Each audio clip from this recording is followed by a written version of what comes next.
തമിഴ്നാട്ടിലെ കോയമ്പത്തൂരിൽ അപകടകാരിയായ റോളക്സ് എന്ന കാട്ടാനയെ മയക്ക് വെടിവെച്ച് പിടികൂടി. ഒരു മാസം നീണ്ട ദൗത്യമാണ് ഒടുവിൽ വിജയിച്ചത്. ഇപ്പോൾ ദൃശ്യത്തിൽ കാണുന്നത് ആ കാട്ടാനയാണ്. മുഹമ്മദ് റഹീസ് ചെന്നൈയിൽ നിന്ന് ചേരുകയാണ്.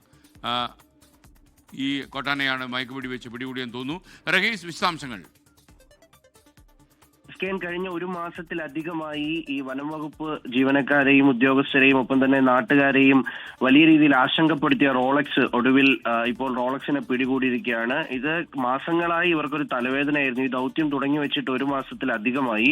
അപ്പോൾ റോളക്സിനെ എന്തായാലും ഇന്ന് രാവിലെയോടുകൂടി മയക്കുവെടി വെച്ച് പിടികൂടാൻ കഴിഞ്ഞിരിക്കുന്നു. ഇതിനെ പൊള്ളാച്ചിയിലെ ആന ക്യാമ്പിലേക്ക് കൊണ്ടുപോകാനാണ് നിലവിൽ തീരുമാനമായിരിക്കുന്നത്. അതായത് 4 കുങ്കിയാനകളെയൊക്കെയും എത്തിച്ചുകൊണ്ട് വലിയൊരു ദൗത്യമാണ് നടത്തിയിരുന്നത്. ഇത് 4 പേരുടെ ജീവൻ നേരത്തെ ഈ കാട്ടാന എടുത്തിട്ടുണ്ട്.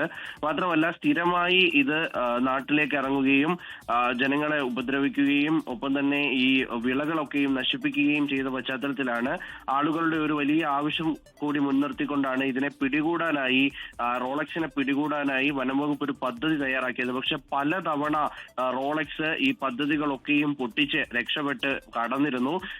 ആനയെ പിടികൂടാൻ എത്തുമ്പോഴേക്കും ഇത് വലിയ രീതിയിൽ പരിഭ്രാന്തി സൃഷ്ടിച്ച് പല മേഖലകളിലേക്കും ഓടി മായും. പിന്നീട് ജനവാസ മേഖലകളിൽ തന്നെ ഇറങ്ങും, വീടുകളടക്കം നശിപ്പിക്കും. നമ്മൾ തന്നെ പലപ്പോഴും ഇത് റിപ്പോർട്ട് ചെയ്തിട്ടുള്ളതുമാണ്. അതിന് പിന്നാലെയാണ് ഒരു വ്യക്തമായ പദ്ധതി തയ്യാറാക്കി 4 കുങ്കിയാനകളെ എത്തിച്ചുകൊണ്ട് ഇത്തരത്തിലൊരു ദൗത്യം നടത്തിയത്. നരസിംഹൻ, മുത്തു, ഒപ്പം തന്നെ വസീം, പൊമ്മൻ, അങ്ങനെ 4 ആനകളെ എത്തിച്ചുകൊണ്ടാണ് ഈ ഒരു മുഹമ്മദ് റഹീസാണ് വിവരങ്ങൾ നൽകിയത് ചെന്നൈയിൽ നിന്ന്. എന്തായാലും മയക്ക് വെടിവെച്ച ഈ അപകടകാരിയായ കാട്ടാനെ പിടികൂടി എന്നുള്ള ആശ്വാസകരമായ വാർത്ത അവിടുത്തെ നാട്ടിലുള്ള ജനങ്ങളെ സന്തോഷിപ്പിക്കുമെന്ന കാര്യത്തിൽ സംശയമില്ല.